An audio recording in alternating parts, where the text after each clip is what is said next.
Bienvenidos, bienvenidas a Los Pasillos del Poder, el detrás de escena de la política argentina y la explicación de por qué pasa lo que pasa en el último episodio de este interminable 2025.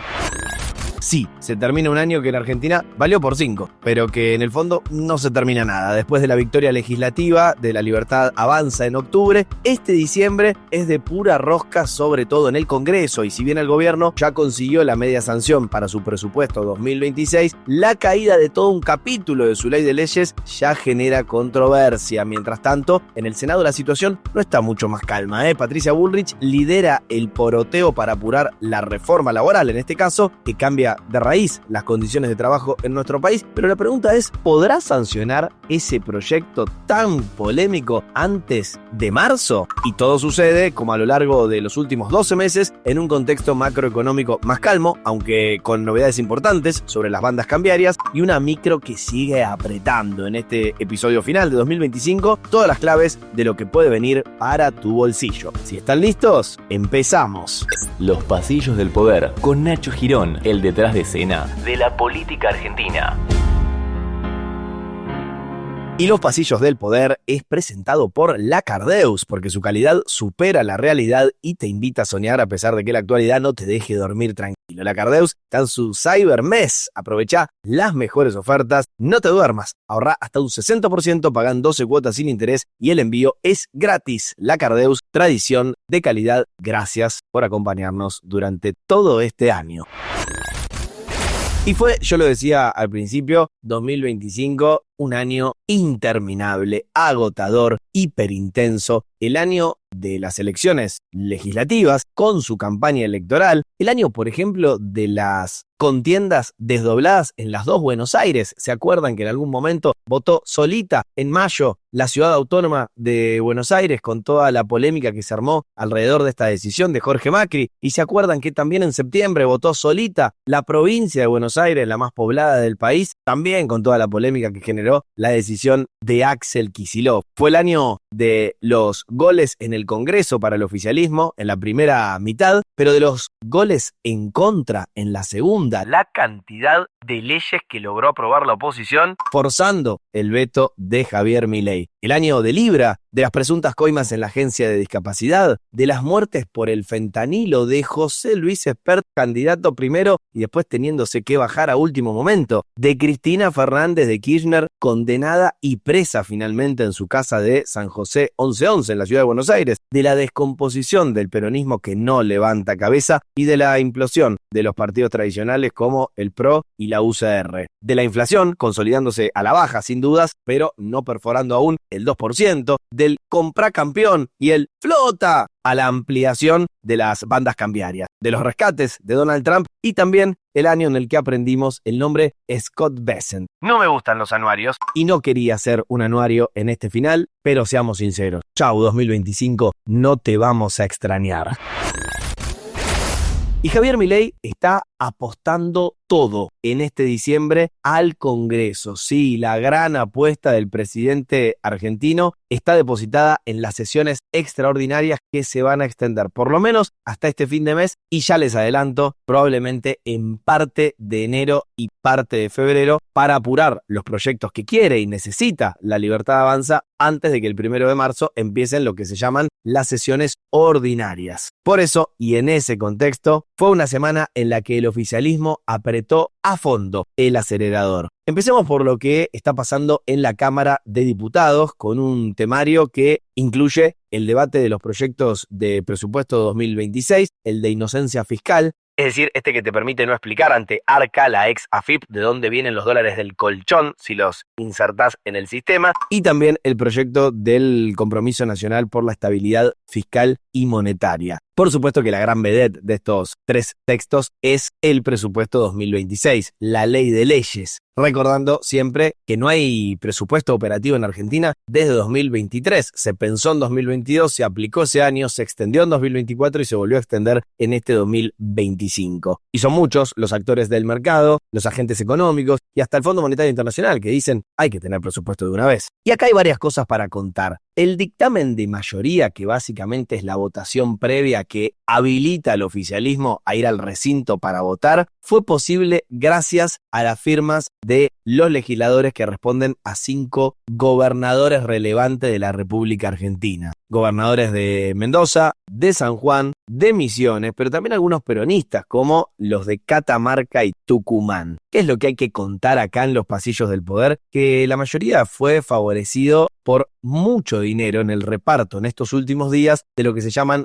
ATN, aportes del Tesoro Nacional. Guita que les corresponde a las provincias, pero que todas las gestiones, no importa el color que sea, la pueden distribuir de una manera discrecional. Tucumán, gobernada por el peronista Osvaldo Jaldo, pero que tiene bastantes ganas últimamente de apoyar al oficialismo, fue la provincia que, a pesar de su escasa población, más dinero recibió en todo este año, 35.000 millones de pesos, pero hubo otros 19.000 millones de pesos para Misiones, para Salta y también para Entre Ríos. El dinero, el Bill Metal, la viva, siempre clave en las negociaciones políticas, gobierne quien gobierne. En las últimas horas, la Cámara de Diputados volvió a abrir sus puertas después de un largo periodo de receso obligado para la rosca, y para el oficialismo fue difícil todo desde el primer momento. Fue difícil, antes que nada, conseguir el quórum, es decir, abrir la sesión. De hecho, ya sonaba la chicharra en el Congreso que indicaba que los legisladores se tenían que sentar en sus bancas y el número no pasaba a los 126 cuando necesitaban 129. Por eso fue la ayuda de Provincias Unidas, un bloque que está bastante enfrentado al oficialismo, el que, nobleza obliga, terminó ayudando a La Libertad Avanza, posicionando a sus legisladores en el recinto y dando así inicio a la sesión. De hecho, se acercó, me cuentan, Nicolás Mazzot de Provincias Unidas, muy duro, con Javier Milei siempre, a Gabriel Bornoroni, el jefe de bloque de La Libertad Avanza en Diputados, y le dijo algo así como: anotate esta, ¿eh? El segundo punto que hay que destacar es que se ponía en consideración el presupuesto 2026. Yo los parámetros económicos aquí los comenté, pero a modo de repaso rápido, esa ley de leyes tiene como premisa el superávit fiscal, la disciplina presupuestaria, el ajuste básicamente, propone un escenario de equilibrio fiscal y monetario, con una expansión del 5% del Producto Bruto Interno, una inflación anual proyectada es baja en 10,1%, veremos si lo logran, y la promesa del oficialismo de destinar el 85% de sus recursos a áreas sociales como salud, educación, jubilaciones, sectores por supuesto que estuvieron en el centro de la polémica todo este año. Pero, ¿cuál fue la controversia de las últimas horas? Que La Libertad Avanza incluyó la posible derogación de las leyes de emergencia en discapacidad y en pediatría y el financiamiento universitario. ¿Se acuerdan, no? Las leyes primero sancionadas por el Congreso, después vetadas por Javier Milei, que el Congreso ratificó a través de una insistencia. Después de esto, el presidente suspendió la aplicación de las normas, lo que generó, por supuesto, un tole-tole interminable con la oposición, y no conforme con todo esto, incluyó de sopetón en el texto del presupuesto 2026 su eliminación definitiva. Entonces, y acá me meto en el tercer punto para contar de la Cámara de Diputados, incluyendo esas situaciones, una de las grandes peleas se dio por la discusión de si, aprobada la media sanción del proyecto en general, había que votar capítulo por capítulo de ese texto o artículo por artículo. ¿Y qué fue lo que generó muchas suspicacias? Que 130 legisladores contra 112 en contra y una abstención votaron para votar esta ley por capítulo. Y esta es una manera de esconder el voto en el artículo de la discordia, en este caso es el artículo 75,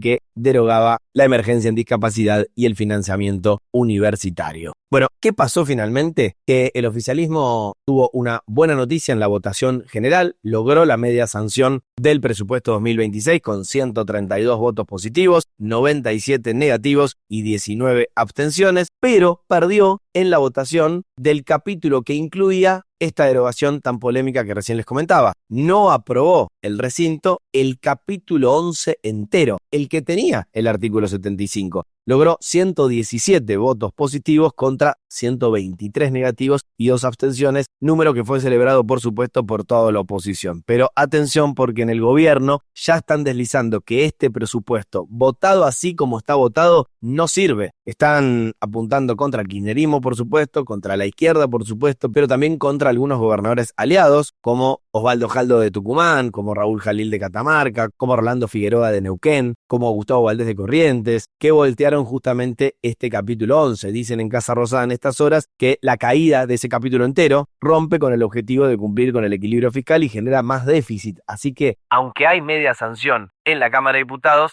la salud interna del presupuesto 2026 todavía está enclenque, complicada, y habrá que esperar el verano. Probablemente esto se va a definir en alguna parte de enero y otra de febrero, si el oficialismo tiene o quiere presupuesto 2026 o no. Se le dio media sanción también a los otros proyectos, el de inocencia fiscal, el de los dólares en el colchón que les comentaba al principio, y también al proyecto que obliga a que todo presupuesto nacional sea equilibrado o superavitario y que prohíbe expresamente la sanción de leyes con resultado financiero negativo. Y hasta aplica multas muy severas, cárcel inclusive, para los que presenten y aprueben proyectos que no justifiquen el origen del dinero que tiene que gastar el Estado.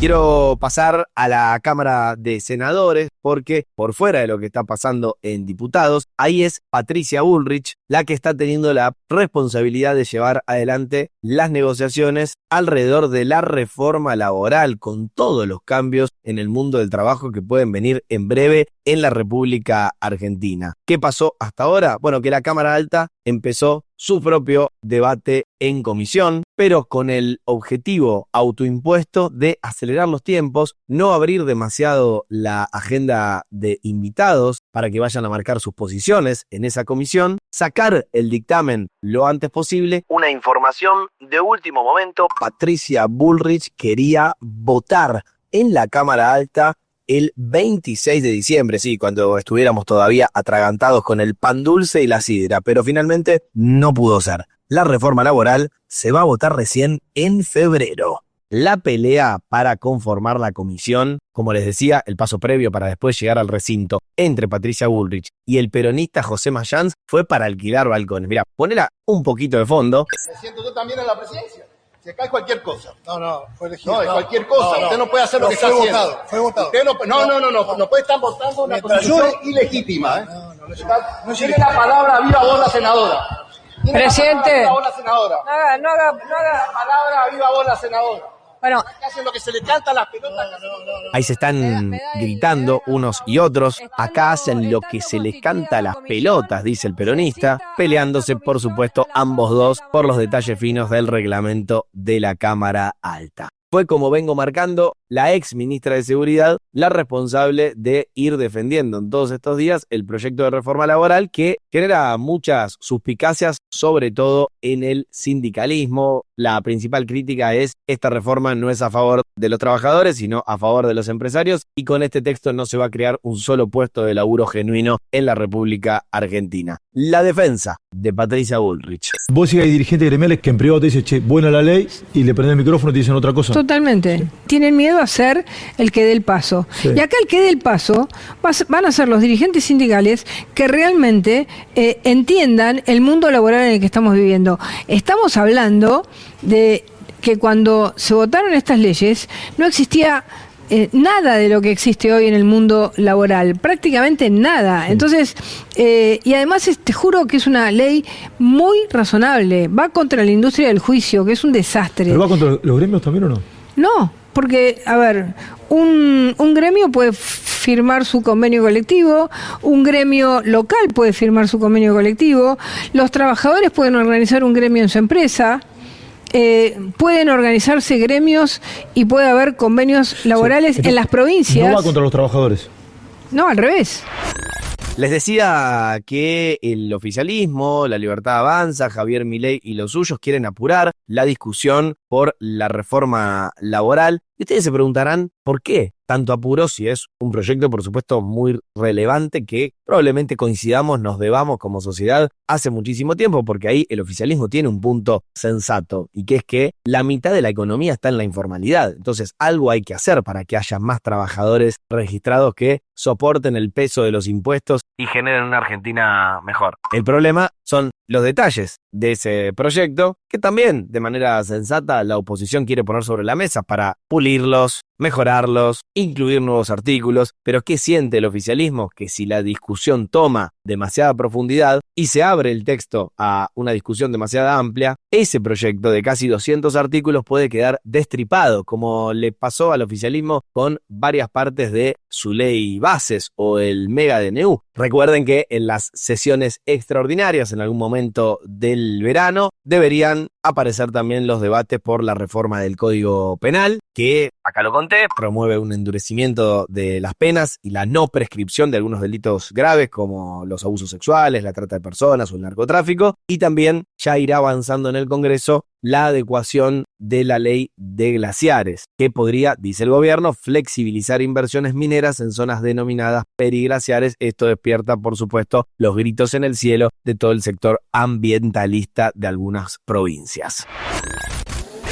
Recuerden, yo acá lo vengo contando, el Congreso de las sesiones extraordinarias encuentra al oficialismo mucho mejor parado. La Libertad Avanza tiene lo que se llama la primera minoría en la Cámara Baja, 95 diputados, es el bloque mayoritario. Piensen que el peronismo tiene 93. Y después hay varios bloques que van a terminar siendo los árbitros de todas las discusiones. Pienso, por ejemplo, en el PRO, que si bien se quedó con apenas 12 diputados propios, esta semana hizo un movimiento estratégico dentro de la Cámara de Diputados y oficializó la creación del interbloque que se llama Fuerza del Cambio, que incluye a los amarillos, pero también, aparte de la Unión Cívica Radical, el Movimiento de Integración y Desarrollo, el MID, de Oscar Sago, y 2 diputados sueltos, que son los legisladores José Luis Garrido y Karina Banfi. Este nuevo grupo parlamentario va a estar presidido por Cristian Ritondo y tiene 22 miembros, la misma cantidad de miembros del interbloque Unidos, donde está Provincias Unidas, es decir, los gobernadores que formaron ese espacio hace algunos meses, la Coalición Cívica y Encuentro Federal. Pero, de vuelta, la cosa va a estar bastante más repartida en la Cámara de Diputados y algo parecido, con nueva fortaleza renovada del oficialismo, pasa en la Cámara de Senadores. La Libertad Avanza pasó de 7 legisladores propios a 20 con la inclusión de quien nombraba hace un rato mucho, que es Patricia Bullrich.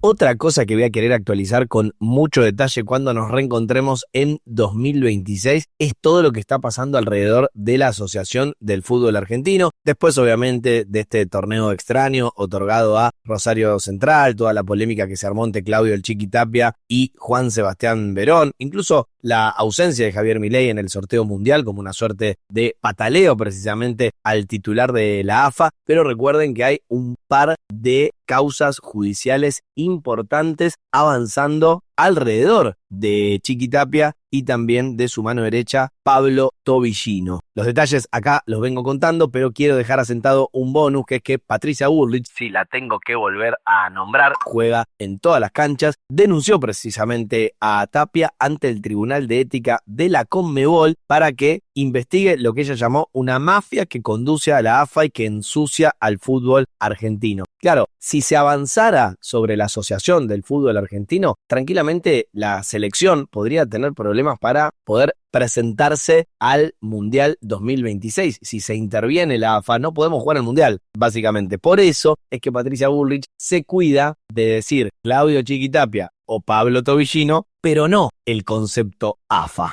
Es una denuncia administrativa, no es una denuncia penal, es una denuncia administrativa que lo que hace es poner en conocimiento de la Conmebol lo que está sucediendo en la Argentina. Digamos, es un tribunal de ética y, digamos, acá se están... De ética contra las personas, no contra la institución AFA. De ética contra las personas. AFA nosotros no la nombramos en ningún momento. Esto habla de 2 personas, de Tapia y de Tobillino. No, acá la nombra cuando dice en su carácter de presidente de la Asociación del Fútbol Argentino, AFA. Sí, bueno, pero no habla de la asociación. Y no hay excusa para meterse con los últimos temas de los pasillos del poder de este 2025. Podés poner de excusa que el ritmo político de Argentina te da dolor de cabeza o de panza, pero no tenés excusas a la hora de cuidar tu salud. Por eso, este segmento de los pasillos del poder lo acompaña Medife, la cobertura con alcance nacional que te acerca a más de 60.000 profesionales, TAM Doctor 24/7 y excelencia médica. Todo con hasta 50% de ahorro, sí, hasta 50% menos. Asociate hoy llamando al 0810-122-0400 y cuida tu salud sin excusas. Gracias Medife por acompañarnos en todo este año.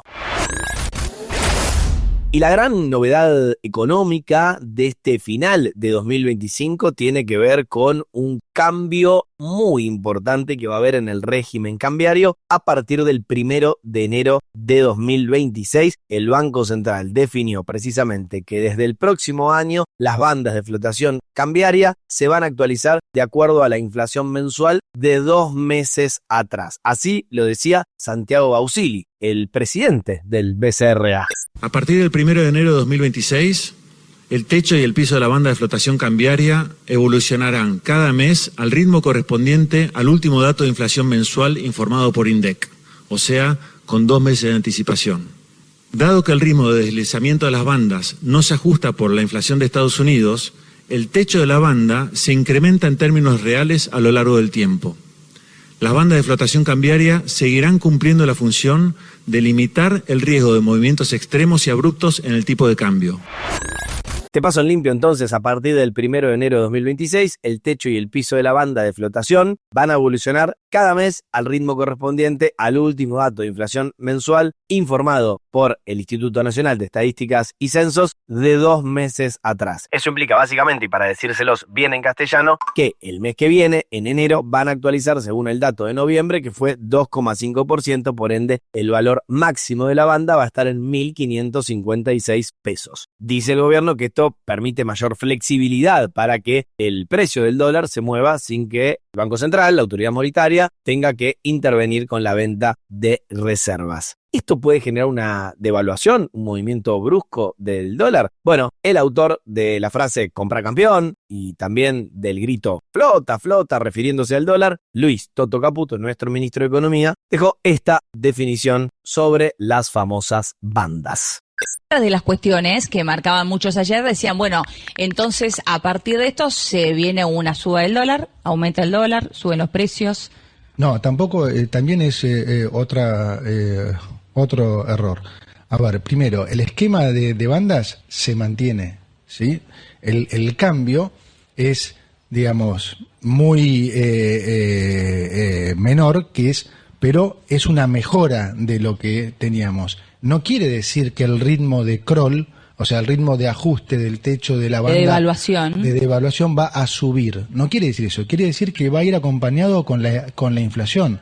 Entonces, particularmente este mes puede ser más alto. Sí. Ahora, si el presidente tiene razón y en 9 meses la inflación empieza con 0, entonces el ritmo de Kroll va a ser menor al que era hoy. Entonces, no es que sube, es que es variable ahora. Entonces, mientras pero va coordinado con la inflación. Mientras el Banco Central mantenga una política monetaria contractiva, que es el sesgo en la política monetaria del Banco Central, como todos sabemos ahora, que la inflación es un fenómeno monetario, entonces el proceso de desinflación va a continuar. La convergencia de Argentina hacia la inflación internacional se va a dar. Entonces, hoy puede ser un poco más alto el Kroll, en unos meses puede ser un poco más bajo. Y ya que estamos con novedades económicas, el otro gran anuncio del Banco Central de la República Argentina es que se va a iniciar un programa de acumulación de reservas internacionales después de un periodo en el que el gobierno, la Libertad Avanza, el oficialismo, decía que no era tan relevante acumular reservas en tono con lo que viene exigiendo en todos los idiomas y en todos los colores el Fondo Monetario Internacional. Algunos hacían chistes y memes en las redes sociales diciendo Mandrilandia 1, el gobierno 0, porque más allá del chascarrillo, más allá del chiste, más allá de la ironía, la realidad es que buena parte de todo el espectro económico argentino, ortodoxos y heterodoxos, venía diciendo que la banda estaba rara y venía diciendo que había que acumular reservas, es lo que va a hacer precisamente el gobierno desde 2026. Y esto podría impactar positivamente en el llamado riesgo país, que ya bajó un poquito incluso en estos días y que el gobierno pretende bajar de los 600 y pico a los 300 y algo puntos básicos. Pero le hicieron esta pregunta a Luis Toto Caputo. A ver, ¿qué pasa si llegamos a 100 puntos de riesgo país? Nos mamamos. ¿Cómo es? A ver, si llegamos a los 100 puntos de riesgo país. Ahí dice, ¿qué pasa si llegamos a 100 puntos de riesgo país? Nos mamamos. Sí, ya fue. Me invitan, quiero nunca lo vi a Toto tomando, así que va a ser. Igual no tomé nunca nunca en mi vida, pero nunca viste en Riesgo País.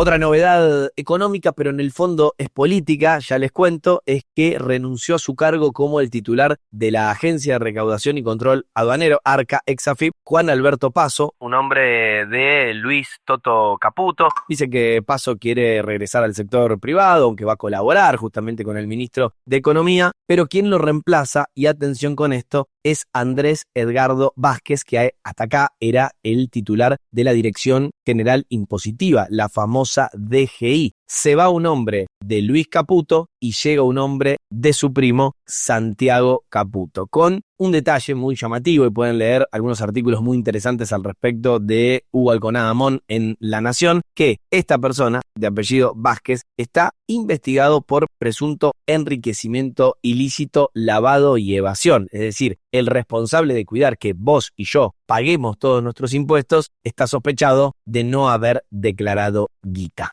No hay remate.